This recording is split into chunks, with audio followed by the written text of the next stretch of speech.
మాజీ మంత్రి బీఆర్ఎస్ నేత ఎర్రవల్లి దయాకర్రావు కన్నీళ్లు పెట్టుకున్నారు. తొర్రూరు మున్సిపల్ ఎన్నికల ఉద్రిక్తతల నేపథ్యంలో ఎర్రవల్లి దయాకర్ ను పిఎస్ కి తరలించారు పోలీసులు. దీనిలో భాగంగా పోలీస్ స్టేషన్ ఆవరణలో మీడియాతో మాట్లాడారు. మహబూబాబాద్ జిల్లాలో తొర్రూరు మున్సిపాలిటీ ఎన్నికలు అత్యంత ఉత్కంఠభరితంగా జరిగాయి. బీఆర్ఎస్ 9 వార్డులను కైవసం చేసుకోగా కాంగ్రెస్ 7 వార్డులను దక్కించుకుంది. బీజేపీకి కానీ ఇతరులకు కానీ ఇక్కడ విజయం సాధించలేదు. దాంతో బీఆర్ఎస్ కాంగ్రెస్ల మధ్య పోరు ఖాయమైంది.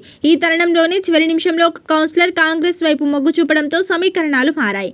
బీఆర్ఎస్ కు మెజారిటీ ఉన్నప్పటికీ ఒక కౌన్సిలర్ కాంగ్రెస్ లోకి వెళ్లడంతో పరిస్థితి తారుమారైంది.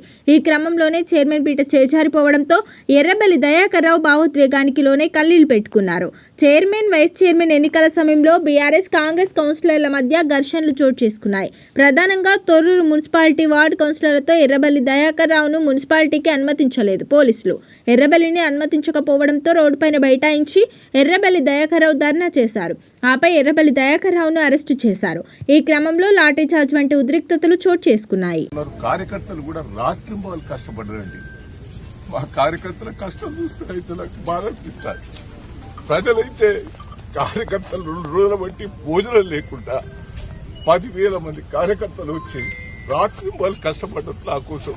నేను ఏం చెప్పాలి, ఏదైనా చెప్పాలి, ఎట్లా ఇంత విరుద్ధంగా చేస్తాట రాజకీయాలలో నేను ఉండాలన్నా పోవాలన్నా నాకైతే బాధ ఉంటుంది. దయచేసి ఏంది దౌర్జన్యం? పోలీసు వాళ్ళు కూడా దయచేసి ఇట్లా చేయటం కూడా మంచిది కాదు. కేసీఆర్ చూస్తే పక్క అభిమానం, దహేంద్రని చూస్తే అభిమానం ప్రజలు.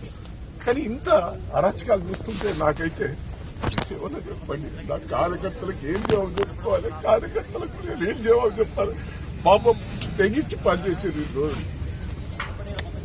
జై తెలంగాణ.